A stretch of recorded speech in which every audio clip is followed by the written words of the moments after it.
Hello everyone, welcome to our channel optimal study.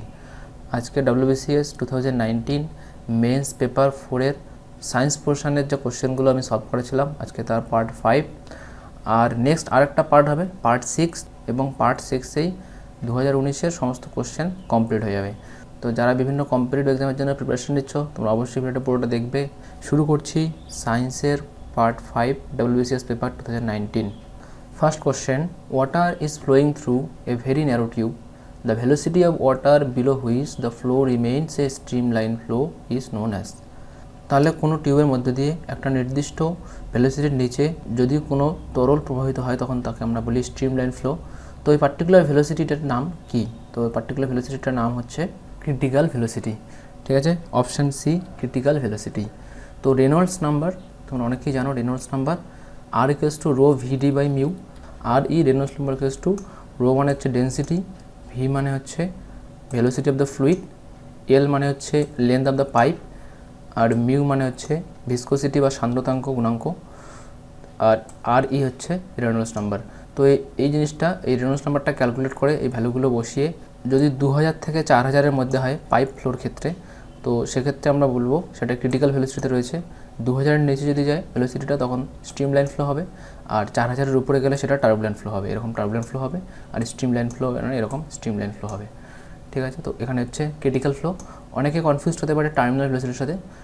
Terminal ভেলোসিটিটা হচ্ছে Stokes ল related. Stokes ল অনুযায়ী কোনো বস্তু যদি ফ্রি ফল হয় উপর থেকে, তো উপর থেকে কোনো বস্তু যদি ফ্রিলি পড়তে থাকে, সেক্ষেত্রে একটা নির্দিষ্ট ভেলোসিটির পর তার ভেলোসিটি আর বাড়ে না, মানে একটা কনস্ট্যান্ট ভেলোসিটিতে সে পড়তে থাকে। এর কারণটা হচ্ছে তার যে ওয়েট এবং তার উপর দিকে যে সান্দ্রতাজনিত যে বল, একটা বস্তু যখন নিচের দিকে এরকম করে পড়তে থাকবে তো তার ওয়েট নিচের দিকে কাজ করবে W, আর উপর দিকে কাজ করবে প্লবতা বল, মানে বাতাসের জন্য প্লবতা বল, এবং বাতাসের সাথে এই বস্তুর ফ্রিকশনের জন্য একটা ঘর্ষণ বল। তো এই দুটো বল এবং এই W যখন ব্যালেন্স করে যাবে তখন কোনো লব্ধি বল বা রেজাল্ট্যান্ট ফোর্স নিচের দিকে থাকবে না, এবং এটা একটা নির্দিষ্ট ফিক্সড ভেলোসিটিতে নিচের দিকে পড়তে থাকবে। তো এই ভেলোসিটিটাকে টার্মিনাল ভেলোসিটি বলা হয়। This is related to Stokes law. Next question আসছি, an electric bulb marked as 50 watt 200 volt is connected across a 100 volt supply. The present power of the bulb is. তাহলে প্রেজেন্ট পাওয়ার জানতে চেয়েছে। এখানে 100 ভোল্টের একটা সাপ্লাইয়ের সাথে একটা ইলেকট্রিক বাল্বকে লাগানো হয়েছে, যে ইলেকট্রিক বাল্বটার গায়ে এই মার্কিংটা করা আছে, মানে এটা লেখা আছে 500 ওয়াটের বাল্ব এবং 200 ভোল্টে চলবে। ঠিক আছে, তো যখন আমি 100 ভোল্টে লাগাবো তখন তার পাওয়ার কী হবে? তো এটাকে ক্যালকুলেট করার জন্য সিম্পলি আমরা আগে বাল্বের ভেতর বাল্বটার রেজিস্ট্যান্স বের করবো, বাল্বটার ইলেকট্রিক রেজিস্ট্যান্স বের করবো। তো এর জন্য আমরা কয়েকটা ফর্মুলার হেল্প নেব। ফর্মুলাগুলো তোমাদের একটু মনে রাখতে হবে, যেমন V = I × R। ঠিক আছে, ভোল্টেজ = কারেন্টের প্রবাহমাত্রা ইন্টু R মানে হচ্ছে রেজিস্ট্যান্স। আর একটা ফর্মুলা রয়েছে যেটা হচ্ছে P বা তড়িৎ ক্ষমতা বা পাওয়ার, P = V × I মানে ভোল্টেজ ইন্টু কারেন্ট। এই দুটো ফর্মুলা তোমাদের মনে রাখতে হবে, তাহলে এই টাইপের যে কোনো প্রবলেম তোমরা সলভ করতে পারবে। তাহলে এই প্রবলেমটা আমি কী করে সলভ করছি তোমাদের দেখাচ্ছি। এখানে দেখো P = V × I। তো এখানে যদি আমি I এর মানটা বসিয়ে দিই, I = কী হচ্ছে V/R। I = আটটা যদি নিচে চলে আসে তাহলে V/R। তাহলে এখানে I এর মানটা বসালে V/R × V মানে V²/R। তাহলে পাওয়ার = V²/R, এটা আমরা ডিরাইভ করতে পারি আরেকটা রিলেশন। তো যেহেতু আমার এখানে ভোল্ট দেওয়া আছে এবং পাওয়ার দেওয়া আছে, তো আমি ভোল্ট এবং পাওয়ারের ফর্মুলা নিয়ে আসবো, এখান থেকে R এর মানটা বের করব। তাহলে V হচ্ছে 200 আর পাওয়ার হচ্ছে 50। তো এই দুটো মান বসালে আমার এখানে রেজিস্ট্যান্সটা বেরিয়ে যাবে 200² / 50। তো এরপর এই রেজিস্ট্যান্সের বাল্ব এবার 100 ভোল্টে লাগানো হলো। রেজিস্ট্যান্স নিশ্চয়ই চেঞ্জ হবে না, যে ভোল্টে লাগাই না কেন তার রেজিস্ট্যান্স সবসময় কনস্ট্যান্ট থাকবে, কেননা সেটা হচ্ছে বাল্বের ম্যাটেরিয়ালের উপর ডিপেন্ড করছে। এবার এই 100 ভোল্টে লাগানোর জন্য পাওয়ার কত হবে? পাওয়ারের ফর্মুলা আমরা জানি, P = V²/R। তাহলে V এখানে 100 ভোল্টে লাগানো হয়েছে, এখন 100 ভোল্ট, এবং আর এর মানটা আমি এখানে বসিয়ে দেবো এবার 200² / 50। তো এটা ক্যালকুলেট করলে চলে আসছে 12.5 ওয়াট। ঠিক আছে, এটা হচ্ছে বাল্বের পাওয়ার। আশা করি বুঝতে পেরেছো। What is the main energy generation process in the sun? তাহলে সূর্যে মেন এনার্জি জেনারেশন কোন পদ্ধতির মাধ্যমে হয়? নিউক্লিয় সংযোজন বা নিউক্লিয়ার ফিউশন বা নিউক্লিয় সংযোজনের মাধ্যমে সূর্যে শক্তি উৎপন্ন হয়। এরকম করে দুটো হাইড্রোজেন অ্যাটম ডয়টেরিয়াম এবং টাইটেরিয়াম ফিউশনের মাধ্যমে হিউজ এনার্জি রিলিজ করে এবং তার ফলে হিলিয়াম উৎপন্ন হয়। নেক্সট হচ্ছে formation of stars begins from the following two gases. এটা আমরা সূর্যকে দেখলেই পারি। সূর্য একটা হচ্ছে স্টার্স এবং যার মধ্যে কী কী রয়েছে, হাইড্রোজেন এবং হিলিয়াম রয়েছে। হাইড্রোজেন সংযুক্ত হয়ে হিলিয়াম তৈরি হয় নিউক্লিয়াস সংযোজনের মাধ্যমে। তো যে কোনো স্টার্সের ফর্মেশনের জন্য এই দুটো গ্যাস অবশ্যই থাকবে প্রাথমিক অবস্থায়। নেক্সট হচ্ছে asteroid belts is situated between the orbits of asteroid belts কার মধ্যে থাকে, এটা হচ্ছে মার্স এবং জুপিটার। মার্স এবং জুপিটারের মধ্যে অ্যাস্ট্রয়েড বেল্টস থাকে।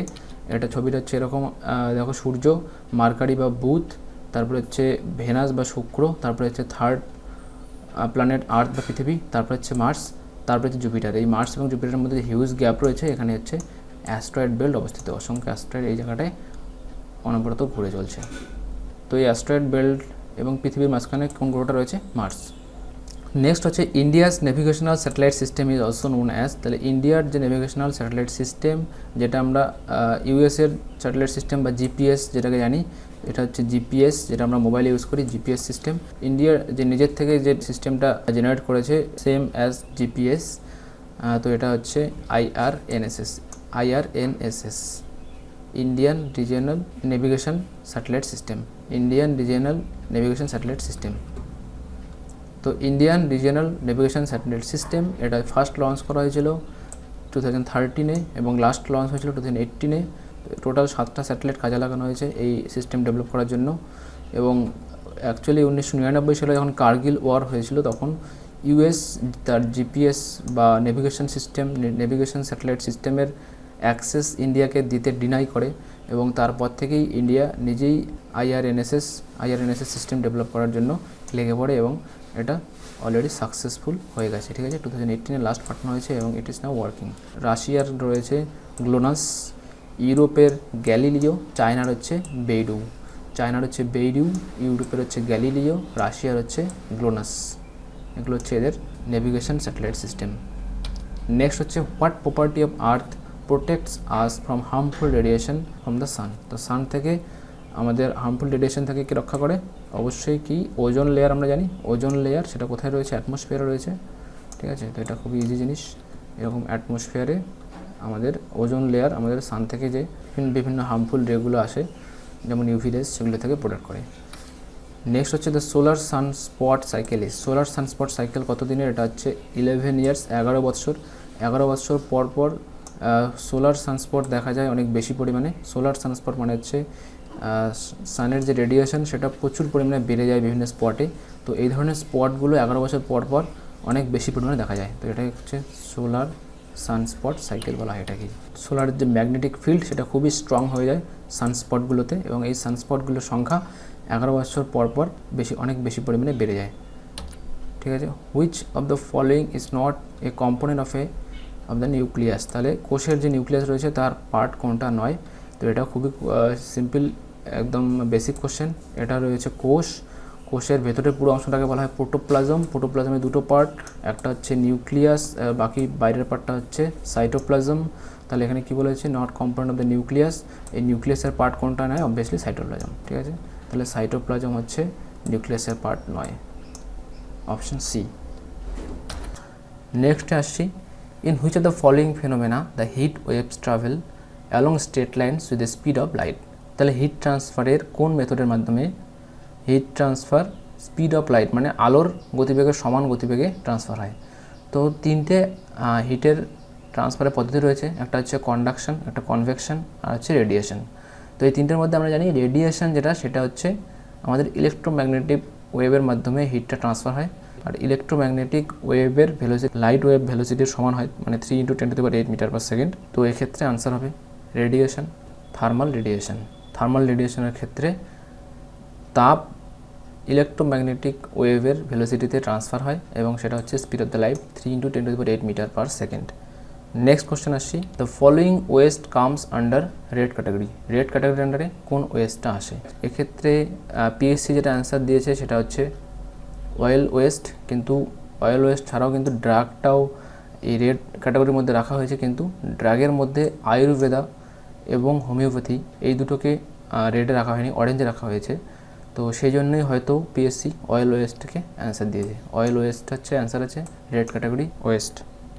তো এখানে আমি আরও কিছু ইম্পর্টেন্ট জিনিসের নাম দিচ্ছি। এটা অ্যাকচুয়ালি MOEFCC মানে minister of state of environment forest and climate change, এরা এই ক্যাটাগরাইজেশনটা করেছে। পলিউশন ইন্ডেক্সের স্কোর বলা হয় এটাকে, 0 থেকে 100 পর্যন্ত ভ্যালু হয়।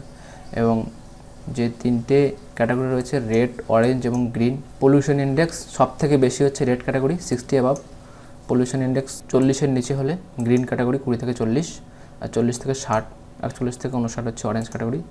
তো রেড ক্যাটাগরির মধ্যে কী কী আসছে, যেগুলো হ্যাজার্ডাস কেমিক্যালস রয়েছে বিভিন্ন অটোমোবাইল ম্যানুফ্যাকচারিং ইউনিট থেকে যে হ্যাজার্ডসগুলো বেরোয়, তারপরে hazards West recycling, lubricating oils, Greece manufacturing, oil refinery, এটা হচ্ছে রেড ক্যাটাগরির মধ্যে আসে।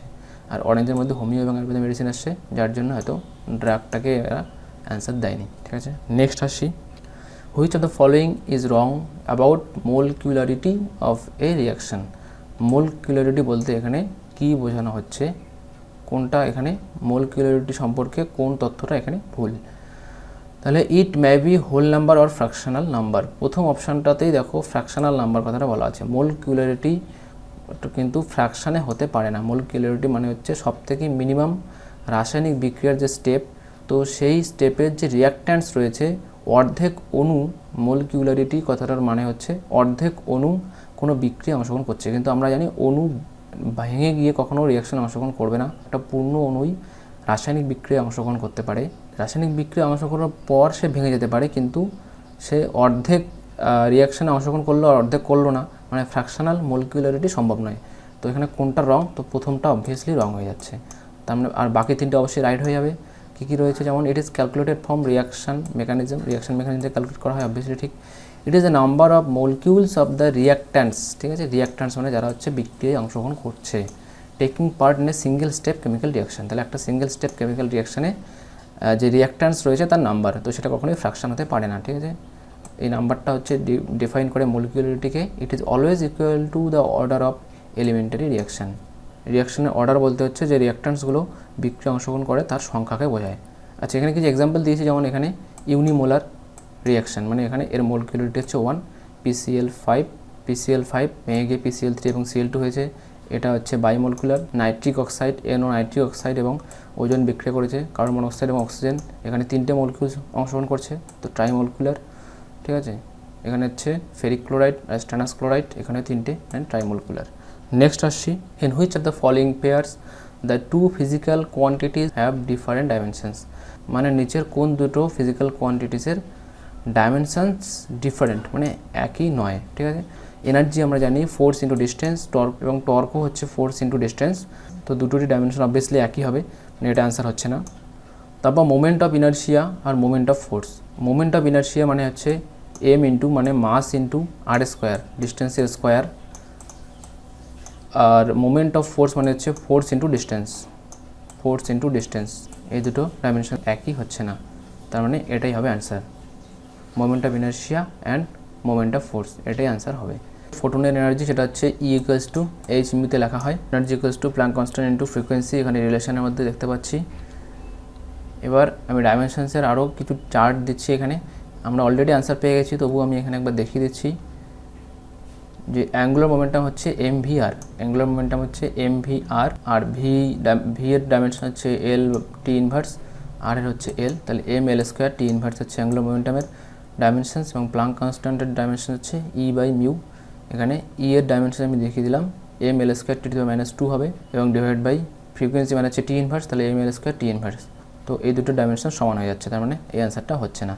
তো কিছু কিছু ডাইমেনশনস তোমাদের একটু মনে রাখতে হবে, খুব ইম্পর্টেন্ট। যেমন ফোর্সের ক্ষেত্রে তোমরা মনে রাখো ml/T⁻², ফোর্স হচ্ছে ml/T⁻², তার সাথে ডিস্টেন্স গুণ করলে ওয়ার্ক ডান, তো ml/T⁻² ইন্টু L মানে ml² T⁻², এটা হচ্ছে ওয়ার্কের ডাইমেনশনস।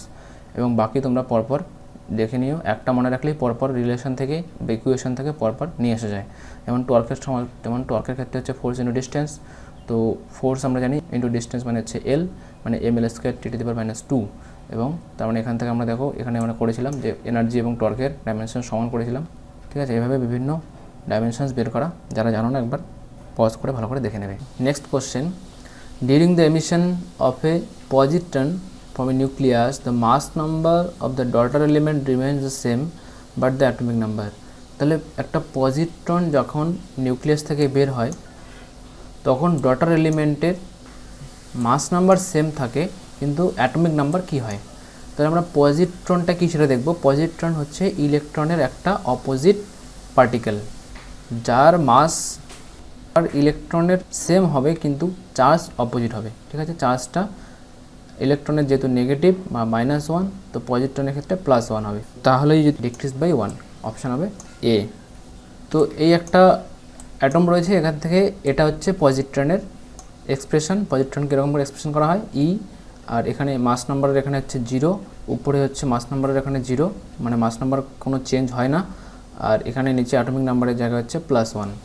তার মানে যে এটা হচ্ছে ডটার অ্যাটম, ডটার অ্যাটমের অ্যাটমিক নাম্বার 1 কমে যাবে, ডিক্রিজ বাই 1। তো এখানে পজিট্রনটা একটা ইলেকট্রনের অ্যান্টি ম্যাটার। আমরা অ্যান্টি ম্যাটার কথাটা বা এই কনসেপ্টটা হলিউডের বিভিন্ন সিনেমা যেমন স্টার ট্রেক বা স্টার ওয়ার, এই সিনেমাগুলো এই কনসেপ্টের উপরই বানানো হয়েছে। এই কনসেপ্টটা হচ্ছে প্রত্যেকটা পার্টিকেলেরই একটা অ্যান্টি পার্টিকেল রয়েছে এবং প্রত্যেকটা ম্যাটারেরই একটা অ্যান্টি ম্যাটার রয়েছে।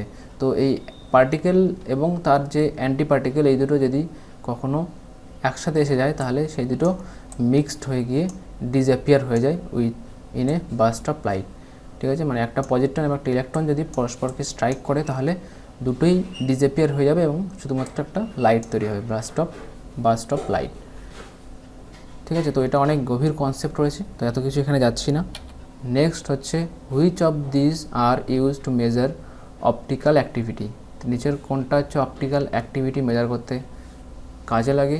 এখানে দেখো প্ল্যানোমিটারটা একটা অন্য জিনিস। প্ল্যানোমিটার হচ্ছে কোনো তল কতটা সমান বা প্লেন সেটাকে মেজার করার জন্য প্লেনোমিটার ইউজ করা হয়, তো এটা লাইটের সাথে রিলেটেড নয়। সাইকোমিটারটা হচ্ছে হিউমিডিটি মেজার করতে ইউজ করা হয়, থার্মোডাইনামিক্সের জিনিস, তো এটাও অপটিক্যালের সাথে কোনো রিলেশন নেই এর। পোলারিমিটার এবং ফটোমিটার, তো অপটিক্যাল যে অ্যাক্টিভিটি সেটা হচ্ছে মেজার করা হয় পোলারিমিটারের সাহায্যে।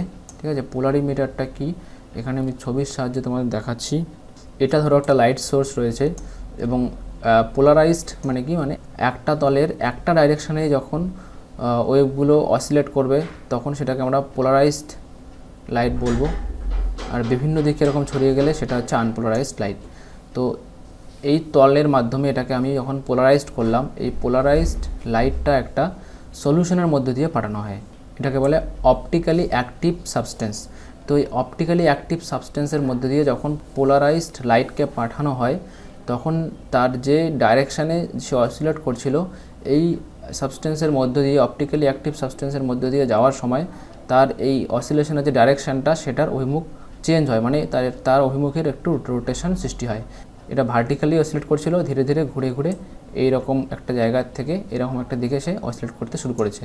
তো তার এই যে রোটেশনটা হলো এটাই হচ্ছে অপটিক্যাল অ্যাক্টিভিটি। এবং তাহলে polarimeter measures the rotation of polarised light as it passes through an optically active fluid. The measured rotation can be use to calculate the value of the solutions concentrations. মানে এই কতটা rotate করছে এর মাধ্যমে বা পোলারিমিটারের সাহায্যে অপটিক্যাল অ্যাক্টিভিটির হেল্প নিয়ে আমরা এই সলিউশনের কনসেন্ট্রেশন মাপতে পারি। ঠিক আছে, আর ফটোমিটারটা হচ্ছে ইলেকট্রোম্যাগনেটিক যে রেডিয়েশন রয়েছে তার স্ট্রেংথ পরিমাপ করে এবং এটা মেজার করার জন্য সে লাইট বা ইলেকট্রোম্যাগনেটিক ওয়েভ যেটা রয়েছে তাকে একটা ইলেকট্রিক কারেন্টে ট্রান্সফার করে using a photo register, photodiode and photo multiplier. তো ফটোডায়োড যার উপরে লাইট পড়লে তার মধ্যে একটা ভোল্টেজ তৈরি হয়। তো এই টেকনোলজি বা এই ডিভাইসগুলোকে কাজে লাগিয়ে ফটোমিটারের সাহায্যে কোনো একটা লাইটের যে ইলেকট্রোম্যাগনেটিক রেডিয়েশন রয়েছে তার স্ট্রেংথ কত বেশি সেটা পরিমাপ করা হয়। নেক্সট আসছি, who describe the structure of DNA double helix. তো ডিএনএর যে ডাবল হেলিক্সের গঠন রয়েছে সেটাকে ডিসকভার কে করে? Watson and Crick. Very important এবং very common thing. Watson and Crick ডিএনএর ডাবল হেলিক্স ফার্স্ট ডেসক্রাইব করে এবং এই প্রসঙ্গে আমাদের Indian American biochemist Hargobind Khorana, এনার নাম অবশ্যই নিতে হয়। হরগোবিন্দ খুরানা ইনি নোবেল প্রাইজ পেয়েছিলেন এই ডিএনএর উপর কাজ করার জন্য এবং তিনি প্রথম সিনথেটিক জিন আবিষ্কার করেছিলেন।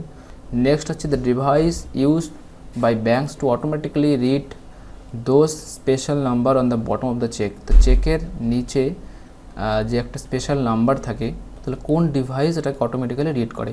তো এটা হবে MICR। MICR এর ফুল ফর্ম হচ্ছে magnetic ink character recognition, magnetic ink character recognition MICR।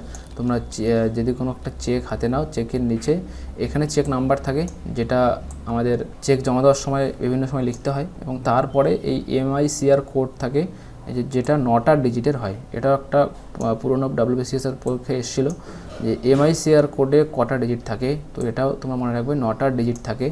এই ডিজিটটা হচ্ছে একটা স্পেশাল ইঙ্ক দিয়ে লেখা হয়, যে ইঙ্কটা হচ্ছে ম্যাগনেটিক ফিল্ডে সেন্সিটিভ। তাহলে ম্যাগনেটিক ফিল্ডে যেহেতু সেন্সিটিভ হয় এই ইঙ্কটা, তো আমরা MICR যে ডিভাইস রয়েছে সেই ডিভাইসে নিয়ে আসলে এই ইঙ্কের যে ডিজিটগুলো সেটাকে সে রিড করতে পারে। নেক্সট হচ্ছে protein folding is a process in which a polypeptide folds into. তাহলে প্রোটিন ফোল্ডিংয়ে পলিপেপটাইডের যে ফোল্ডস হয় সেটা কী ধরনের স্ট্রাকচার গঠন করে? 2D structure, globular form, 3D structure, linear form. তাহলে এখানে পলিপেপটাইডগুলো একটা 3D স্ট্রাকচার গঠন করে। আমি এখানে তোমাদের স্ট্রাকচারটা দেখিয়ে দিচ্ছি। এরকম কমপ্লেক্স 3D স্ট্রাকচার গঠন করে। আমি আগের দিনের ক্লাসে তোমাদের বুঝিয়েছিলাম যে অ্যামাইনো অ্যাসিডগুলো কী করে পলিপেপটাইড বন্ডের মাধ্যমে এরকম করে যুক্ত হয়, এরকম একটা চেন তৈরি করে। তারপর এই চেন থেকে সেকেন্ডারি স্ট্রাকচারে দুটো জিনিস হয়, একটা হচ্ছে আলফা হেলিক্স আর একটা হচ্ছে বিটা শিট। তো আলফা হেলিক্স এবং বিটা শিট টার্সিয়ারি ফেজে গিয়ে এরকম একটা কমপ্লেক্স ফর্ম তৈরি হয়, এবং এখান থেকে 3D স্ট্রাকচার শুরু হয়। প্রোটিন ফোল্ডিংয়ের ক্ষেত্রে পলিপেপটাইড, মানে এগুলো হচ্ছে তো এই চেনটা হচ্ছে পলিপেপটাইড চেন। এই পলিপেপটাইড চেন 3D স্ট্রাকচার গঠন করে। তো DNA এবং RNA এই জিনিসগুলো আশা করি তোমরা জানো, তবু একবার রিভিশন হয়ে যাবে যদি না জেনে থাকো। DNA হচ্ছে ডিঅক্সি রাইবোনিউক্লিক অ্যাসিড, RNA হচ্ছে রাইবোনিউক্লিক অ্যাসিড। DNA এর ক্ষেত্রে 4টে যে নাইট্রোজেন বেস থাকে সেটা হচ্ছে অ্যাডিনোসিন, গুয়ানিন, সাইটোসিন, থায়ামিন। আর RNA এর ক্ষেত্রে অ্যাডিনোসিন, গুয়ানিন, সাইটোসিন, ইউরাসিল। এখানে হচ্ছে 4টে বেস থাকে। এই 4টে বেস এরকম দুটো হেলিক্স DNA তৈরির সময় পরস্পর হাইড্রোজেন বন্ডের মাধ্যমে যুক্ত হয়। তো এই কোশ্চেনটা এসে থাকে, এটা হচ্ছে হাইড্রোজেন বন্ডের মাধ্যমে এরকম করে যুক্ত হয়। প্রোটিন তৈরির সময় এই যে চেনটা তৈরি করে, এই চেন তৈরির কয়েকটা সিকোয়েন্স রয়েছে। এই জায়গাটা অনেকেরই কনফিউশন হয়, আমি ওই জন্য জিনিসটা ক্লিয়ার করছি। দেখো, DNA থেকে DNA যখন তৈরি হয় তখন সেটাকে রেপ্লিকেশন বলে। এবার ক্রোমোজোমসের মধ্যে যে DNA থাকে সেই DNAর মধ্যে জিন থাকে। DNAর একটা পার্ট হচ্ছে জিন, ঠিক আছে। এই DNA থেকে কি হয়? ট্রান্সক্রিপশন, ঠিক আছে। ট্রান্সক্রিপশন পদ্ধতিতে জিনের মধ্যে যে ইনফরমেশন কোডেড থাকে সেটা মেসেঞ্জার RNAর মাধ্যমে ট্রান্সক্রাইবড হয় মেসেঞ্জার RNAতে, তাহলে mRNA। তাহলে মেসেঞ্জার RNAর মধ্যে ট্রান্সক্রিপশন পদ্ধতিতে DNAর মধ্যে যে কোড থাকে সেটা RNAতে চলে আসে। এবার RNA থেকে যখন প্রোটিন হবে সেটাকে বলবো ট্রান্সলেশন। RNA থেকে প্রোটিন তৈরির পদ্ধতিকে বলবো ট্রান্সলেশন, এবং DNA থেকে RNA তৈরির পদ্ধতিকে বলবো ট্রান্সক্রিপশন। এবং উন্নত সেল বা ইউক্যারিওটিক সেলের ক্ষেত্রে এই mRNA এটা নিউক্লিয়াস থেকে বাইরে এসে সাইটোপ্লাজমে যেখানে রাইবোজোমস রয়েছে সেই রাইবোজোমসে এসে এই mRNAগুলো সেই যে ইনফরমেশন নিয়ে এসেছিলো সেই ইনফরমেশনের উপর বেসড করে প্রোটিন তৈরি করে। তো এটা হচ্ছে ফুল প্রসেস। নেক্সট হচ্ছে which of them contains all the information required to fold the polypeptide chains in its 3D structure. তাহলে একটু আগে যেটা বললাম যে পলিপেপটাইডের যে 3D স্ট্রাকচার, দেখো একই সালে দুটো কোশ্চেন পরপর কিন্তু একটার মধ্যে আরেকটা অ্যান্সার নিতে রয়েছে। আগের কোশ্চেনে ছিল পলিপেপটাইডের স্ট্রাকচার কি, 3D স্ট্রাকচার। এই কোশ্চেনের মাধ্যমে ওর অ্যান্সারটা কিন্তু দেওয়া আছে। তো যাই হোক, এখানে required to fold the polypeptide chain in 3D structure. তাহলে পলিপেপটাইড চেনে যে 3D স্ট্রাকচার তৈরি হয় তার ইনফরমেশন কোথায় স্টোর থাকে? অ্যামাইনো অ্যাসিড থেকে যখন পলিপেপটাইড তৈরি হয় এখানে কিন্তু DNA RNAর কোনো ব্যাপার আর নেই, কেননা DNA RNA থেকে ইনফরমেশান, কেননা DNA থেকে RNA তৈরি হয়েছে যেটাকে আমরা ট্রান্সক্রিপশন বললাম। সেই RNA রাইবোজোমসে এসে বিভিন্ন অ্যামাইনো অ্যাসিডকে যুক্ত করে পলিপেপটাইড চেন তৈরি করে দিয়েছে। তো এই পর্যন্ত DNA RNAর কিন্তু ফাংশন শেষ হয়ে গেছে। এরপর যখন তার পলিপেপটাইডগুলো 3D স্ট্রাকচার তৈরি হবে সেই ইনফরমেশনটা লেখা থাকবে অ্যামাইনো অ্যাসিড সিকোয়েন্সে। তাহলে অ্যামাইনো অ্যাসিড যে বিভিন্ন যুক্ত হয়েছে পলিপেপটাইড বন্ডের মাধ্যমে, তো সেই অ্যামাইনো অ্যাসিডের যে সিকোয়েন্স সেখানেই এই ইনফরমেশন থাকবে তারা কীভাবে 3D স্ট্রাকচার তৈরি করবে। নেক্সট হচ্ছে the emission spectrum of hydrogen discovered first and the region of the electromagnetic spectrum in which it belongs respectively আর। তাহলে হাইড্রোজেনের যে স্পেকট্রাম, হাইড্রোজেন অ্যাটম থেকে স্পেকট্রাম ডিসকভার্ড হয়েছিল যেটা ফার্স্ট ডিসকভার্ড হয়েছিল বিভিন্ন ধরনের যে এমিশনস আমরা পাই তার মধ্যে ফার্স্ট ডিসকভার্ড হয়েছিল হাইড্রোজেন অ্যাটমের এমিশনস। তো এটার নাম কি? তো এটা হচ্ছে বালমার এবং এটা হচ্ছে ভিজিবল, ঠিক আছে, বালমার এবং ভিজিবল। তো এখানে টোটাল 4টা এখানে দেখিয়ে দিচ্ছি, হাইড্রোজেনই ফার্স্ট ডিসকভার্ড হয়েছিল। তো বিভিন্ন যে ইলেকট্রনের কক্ষপথ রয়েছে এটা হচ্ছে N1, N2, N3, N4, N5 এরকম করে ইনফিনিটি পর্যন্ত রয়েছে। তো N1 বা ফার্স্ট কক্ষপথ, ইলেকট্রনের যে ফার্স্ট কক্ষপথ, সেইখানে যখন ইলেকট্রন আসবে 2 নম্বর থেকে শুরু করে ইনফিনিটি পর্যন্ত যে কোনো কক্ষপথ থেকে, তাহলে 2 থেকে শুরু করে ইনফিনিটি পর্যন্ত যে কোনো কক্ষপথ থেকে যখন ইলেকট্রন 1 নম্বর কক্ষপথে বা ফার্স্ট কক্ষপথে জাম্প করবে তখন আলট্রাভায়োলেট রে তৈরি হবে, সেটা লেমেন সিরিজ বলা হয়। সেকেন্ড হচ্ছে বালমার ভিজিবল রিজিয়ন, এবং থার্ড কক্ষপথে যখন আসবে 4 থেকে শুরু করে ইনফিনিটি পর্যন্ত যে কোনো কক্ষপথ থেকে, তখন আমরা বলবো পার্সিয়ান বা ইনফ্রারেড। আর তারপরে হচ্ছে ব্রাকেট সিরিজ, যেটা হচ্ছে ফার ইনফ্রারেড, তারপরে পিফান্ট সিরিজ, ফার ইনফ্রারেড। তাহলে প্রথমে হচ্ছে আলট্রাভায়োলেট, তার মানে উপর থেকে যত নিচে যাচ্ছে তত কি হচ্ছে বেশি এনার্জি রিলিজ হচ্ছে। 1 নম্বর কক্ষপথে আসলে অনেক বেশি এনার্জি রিলিজ করতে হবে, অনেক বেশি এনার্জি রিলিজ করলে সেখানে বেরোবে আলট্রাভায়োলেট রে বা লেম্যান সিরিজ, ঠিক আছে। তার থেকে কম হলে ভিজিবল রিজিয়ন, বালমার সিরিজ হাইড্রোজেনের ক্ষেত্রে, যেটা প্রথম ডিসকভার্ড হয়েছিল। নেক্সট হচ্ছে name the disease caused by the deficiency of niacin. Niacin vitamin, niacin মানে হচ্ছে B3 ভিটামিনের রাসায়নিক নাম হচ্ছে নিয়াসিন, এবং এর অভাবে যে রোগটা হয় সেটা হচ্ছে প্যালেগ্রা। ডির অভাবে ভিটামিন ডির অভাবে রিকেট রোগ হয়, ভিটামিন সির অভাবে স্কারভি রোগ হয়, পার্নিসিয়াস অ্যানিমিয়া হয় ভিটামিন B12 এর অভাবে। এখানে দেখো ভিটামিন B1 যার রাসায়নিক নাম থায়ামিন, এর অভাবে বেরি রোগ হয়। ভিটামিন B2 রাসায়নিক নাম রাইবোফ্লোভিন, এর অভাবে গ্লোসিটিস রোগ হয়। ভিটামিন B3 নিয়াসিন, এর অভাবে প্যালেগ্রা রোগ হয়। আর ভিটামিন B12 যার রাসায়নিক নাম সায়ালোকোবালামিন, এর অভাবে পার্নিসিয়াস অ্যানিমিয়া হয়। আর vitamin B9 folic acid, vitamin B9 folic acid, এর অভাবে অ্যানিমিয়া রোগ হয়। তো আমাদের নর্মালি আমরা অ্যানিমিয়া এই টার্মটাই শুনে থাকি, যেটা ফলিক অ্যাসিড বা B9 এর অভাবে হয়। ভিটামিন বির অভাবে যেটা অ্যানিমিয়া হয় এটা হচ্ছে হেলদি রেড ব্লাড সেলের অভাব, যার ফলে এই অ্যানিমিয়াটা হয়। আর পার্নিসিয়াস অ্যানিমিয়া মানে হচ্ছে রেড ব্লাড সেলের নাম্বারই কম, less number of red blood cell. Pernicious anaemia যেটা হচ্ছে ভিটামিন B12 বা সায়ানোকোবালামিনের অভাবে হয়। নেক্সট হচ্ছে name the RNA molecules which is used to carry genetic information copied from DNA। তো এটা আমি অলরেডি ডিসকাস করেছি যে নিউক্লিয়াসের যে ডিএনএ রয়েছে সেখান থেকে জেনেটিক ইনফরমেশনকে ক্যারি করে নিয়ে আসে, সেটা হচ্ছে mRNA, মেসেঞ্জার RNA। তাহলে মেসেঞ্জার RNA বা mRNA প্রোটিন তৈরির জন্য নিউক্লিয়াস থেকে ডিএনএর মধ্যে যে জিন রয়েছে তার ইনফরমেশন ক্যারি করে নিয়ে আসে, এবং এই ডিএনএ থেকে যে mRNA তৈরি হওয়ার পদ্ধতি এটাকে বলা হয় ট্রান্সক্রিপশন, ঠিক আছে, ট্রান্সক্রিপশন এটাকে বলা হয় ট্রান্সক্রিপশন। বাকি যেমন রয়েছে rRNA, এটা হচ্ছে রাইবোজোমসে অবস্থিত। টিআরএনএটাও রাইবোজোমসে অবস্থিত। rRNAটা হচ্ছে মেজর কনস্টিটিউয়েন্ট অফ দ্য রাইবোজোমস, এ হচ্ছে লোকেশন প্রোভাইড করে mRNA বাইন্ডিং করার জন্য। mRNA কোথায় এসে বাইন্ডস করবে তার লোকেশন rRNA বা যে রাইবোজোমসের মধ্যে যে RNA থাকে সেটা ডিফাইন করে দেয়। এবং টিআরএনএ যেটা, টিআরএনএ কী করে প্রোটিন তৈরির সময় কোন অ্যামাইনো অ্যাসিডটাকে কোথায় নিয়ে আসতে হবে সেই কাজটা টিআরএনএ করে থাকে। তো এই হচ্ছে বিভিন্ন আরএনএর কাজ। থ্যাংক ইউ বন্ধুরা, আজকে এই পর্যন্তই এখানে শেষ করছি। ভিডিওটি ভালো লাগলে অবশ্যই লাইক করবে, বন্ধুদের সাথে শেয়ার করবে, চ্যানেলটা সাবস্ক্রাইব করা না থাকলে অবশ্যই সাবস্ক্রাইব করবে। আর লাস্ট আরেকটা ভিডিও আসবে, ওটাতেই আমি 2019-এর সমস্ত কোশ্চেন কমপ্লিট করে দেবো।